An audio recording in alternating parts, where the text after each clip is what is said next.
So on today's show, we're joined by the one and only and the super talented Cher Lloyd. Hello. Hello. How are you? I'm great, thanks. How are you? Really good, thank you. Do you know, and I genuinely mean this, I've got to say, your new single, Lost, is probably one of the only songs in the last couple of years that I've been addicted to in regards to just, I keep listening to it over and over again. You must be really happy with the finished product. Oh, definitely. The response has been incredible, especially at a time like this.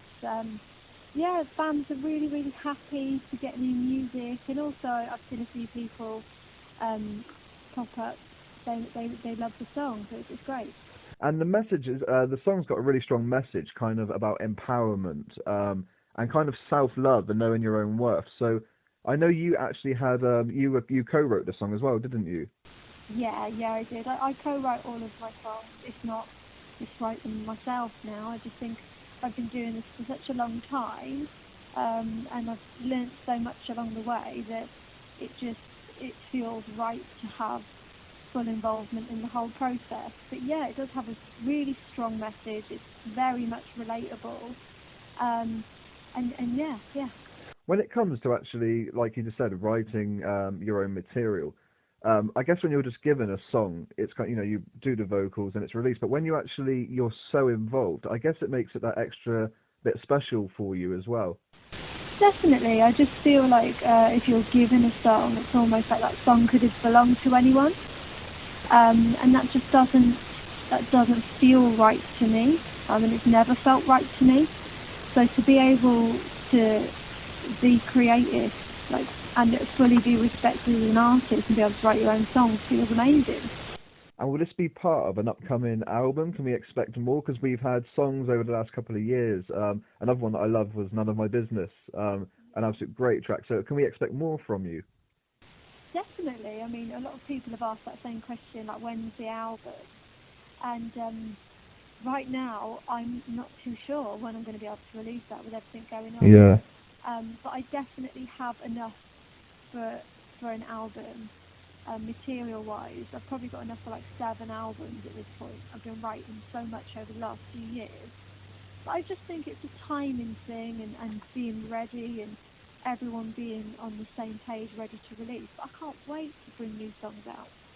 And when you kind of make an album, and you just said then you've got loads of different tracks, how is that process when you have to decide what actually makes the album? Because that must be really hard as an artist. To say you've got 20 songs and only 12 of them can actually make it. How do you work out what deserves to be on the album and what gets left out?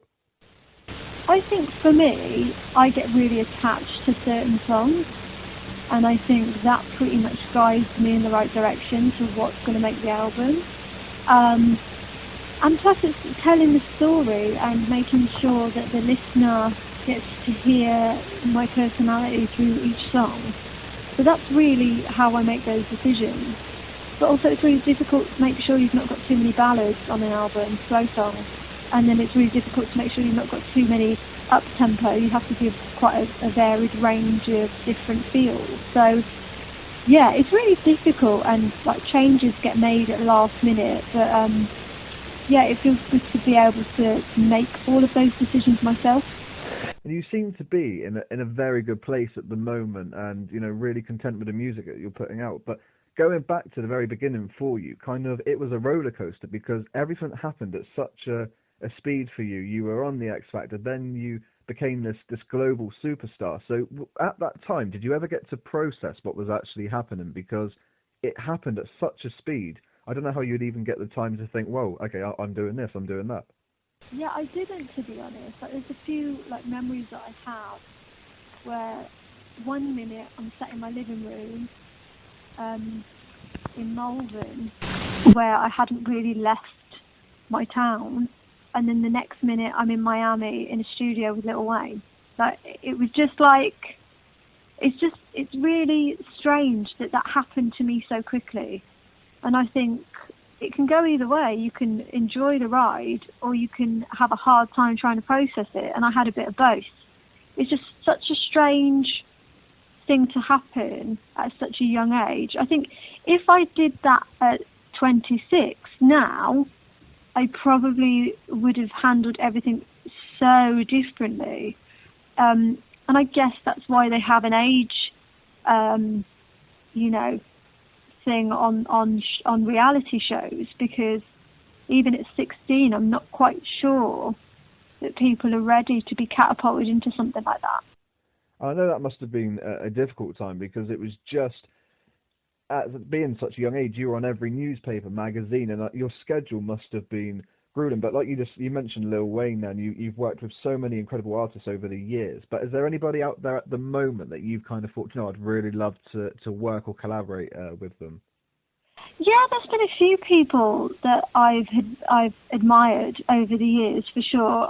I've always been such a huge supporter of Little Mix. I just think they are exactly what the young people need at the moment: positivity, body empowerment, just like self-belief. I love everything that they stand for.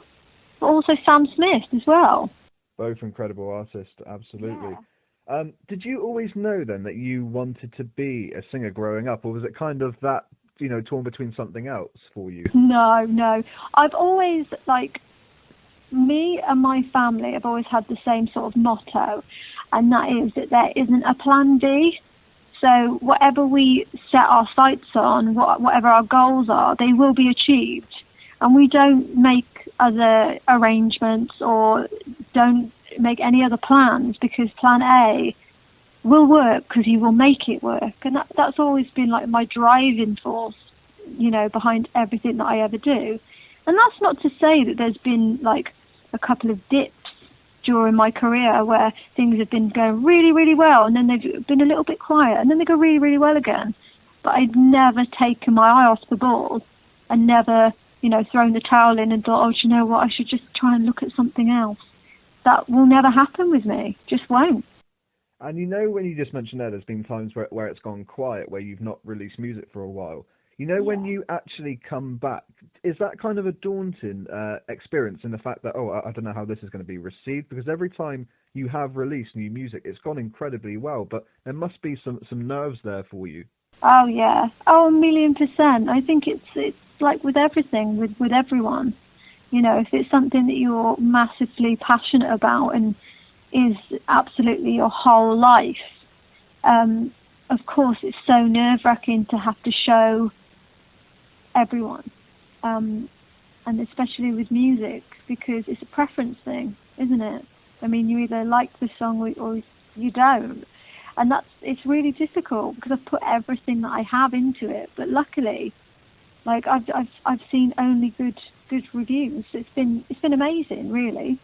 And with many people that I've spoken to over the years, I always like to ask them who they kind of looked up to or who inspired them, because sometimes I'm surprised by some of the responses. So for you, growing up, was there someone that you kind of looked to for inspiration in regards to music? In regards to music, yeah, there's lots of artists that I look up to. But in terms of like life, I've always looked up to my mum a lot, because she's always had such a positive outlook on life, and also in people, be it if they're bad or good people, she still has positive to say about everyone. And that is just such a great quality to have, just to see the good in everyone and everything. But music-wise, I grew up listening to a lot of different music, Dolly Parton, UB40. I listened to a lot of house music. My dad was massively into like house music, drum and bass. So I grew up listening to varied music. I think that's really added to why my songs are all so different, because I had that growing up. I was going to say that your songs are so different, but they're so good at the same time. I mean, if you look at Swagger Jagger, then you just look at some of the stuff you've released over the years, and they're just different, but again, incredible. But one moment that stands out for me, and I probably go onto YouTube and watch it a few times a year, is when you were on the X Factor and you performed Stay. And I remember watching that, and I was just taken back, because it was just unexpected, and it was like you were transporting the audience into like this machine, because what you delivered was outstanding. Can you remember when you finished a performance and you heard the reaction? Did you know that performance would actually become part of X Factor history? No, I didn't, to be honest. I just remember really enjoying myself, and I was in the moment.